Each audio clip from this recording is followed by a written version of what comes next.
الحمدللہ وحدہ لا شریک لہ والصلاۃ والسلام علی من لا نبی بعد۔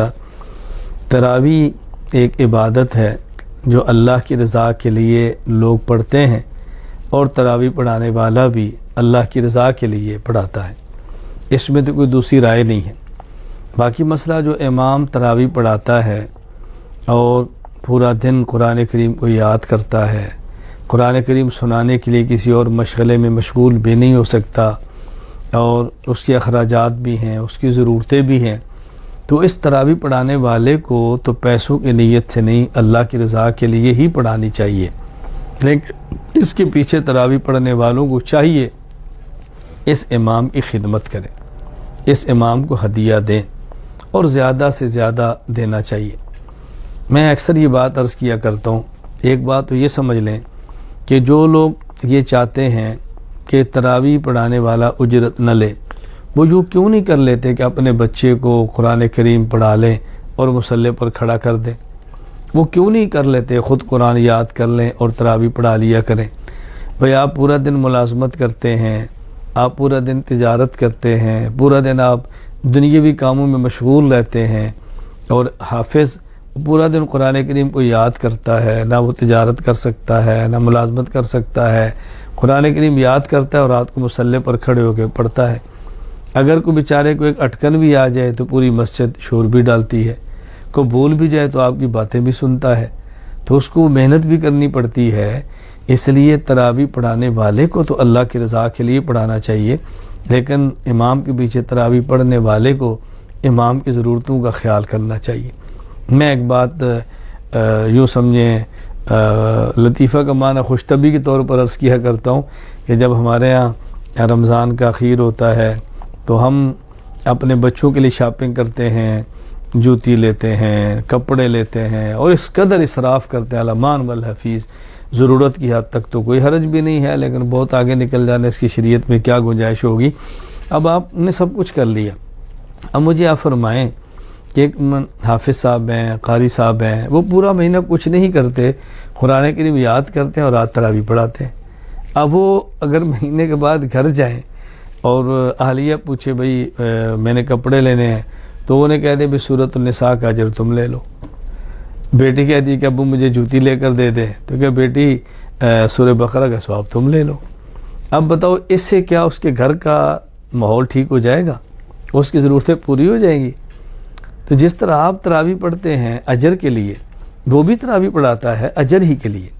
باقی اس پر یہ دلائل پیش کرنا کہ رسول اکرم صلی اللہ علیہ وسلم اور دیگر انبیاء جب دین بیان کرتے تھے تو یہ فرمایا کرتے تھے یا قوم لا اسألکم علیہ اجرا یا قوم لا اسألکم علیہ مالا، اللہ کے بندو یہ نبی خطاب ان کو کرتے تھے جو نبی کے مخالف ہوتے تھے، جو کافر ہوتے تھے، جو مشرک ہوتے تھے، ان کو پیغمبر یہ بات کہتے ہیں کہ میں تم سے اپنی دعوت پر کوئی معاوضہ نہیں لے رہا۔ لیکن جو پیغمبر کے معتقد تھے، کیا پیغمبر نے اپنی ضرورت کبھی ان سے بھی پوری نہیں کرائی؟ یا نبی کا معتقد ضرورت پوری کرے تو نبی نے مسترد کی ہے؟ ایسی بات نہیں ہے۔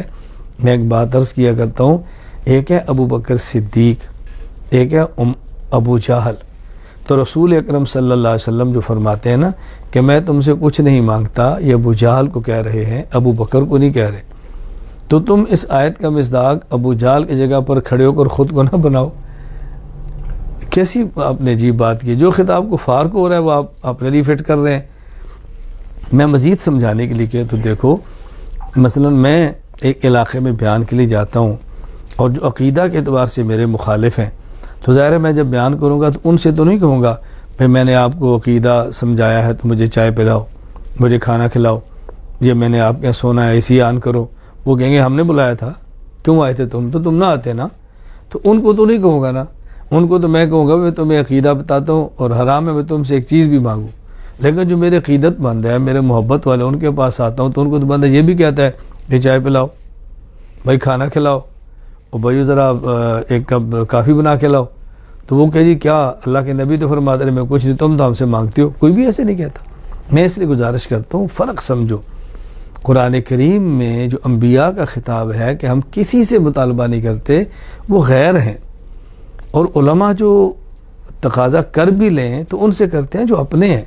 اپن اور غیروں میں فرق ہوتا ہے، اپنائیت پیدا کرو، دوریاں پیدا مت کرو۔ آپ یقین فرماؤ اس دور میں یہ جو مستقل مہم چلی ہے، الحمدللہ میری اس پر مستقل فائل بھی ہے، مستقل بیان بھی ہے، اجرت علی تعلیم دین کہ دین پڑھا کر کوئی انسان اجرت لے سکتا ہے یا نہیں، دلائل موجود ہے۔ میں سمجھتا ہوں کہ مستقل ایک محنت اس پہ کی ہے، دین کو مٹانے کے لیے ایک سازش کی گئی ہے۔ کیوں؟ جو مالدار ہے اس نے عالم بن کے جمعہ پڑھانا نہیں، اور جو غریب ہے اس کو تنخواہ دینی نہیں، تو جمعہ کون پڑھائے گا؟ جو مالدار ہے اس نے قاری بن کے بچوں کو پڑھانا نہیں، اور غریب جس نے پڑھانا ہے اس کو تنخواہ دینی نہیں، اچھا قرآن کون پڑھائے گا؟ آپ دیکھیں نا کیسا غیر شعوری طور پہ ایک مہم چلا دی گئی ہے۔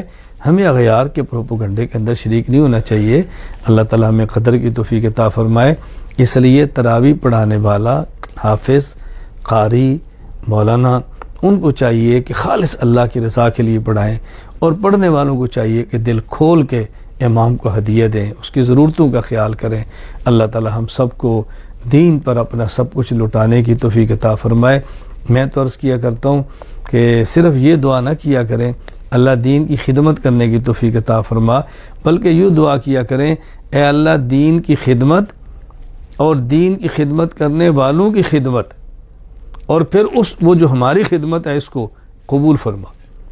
دین کی خدمت کرنے کی توفیق دے، دین کی خدمت کرنے والوں کی خدمت کرنے کی توفیق دے، اور پھر جو ہم نے خدمت کی اس کو اپنے کرم سے قبول فرما۔ وآخر دعوانا الحمدللہ رب العالمین۔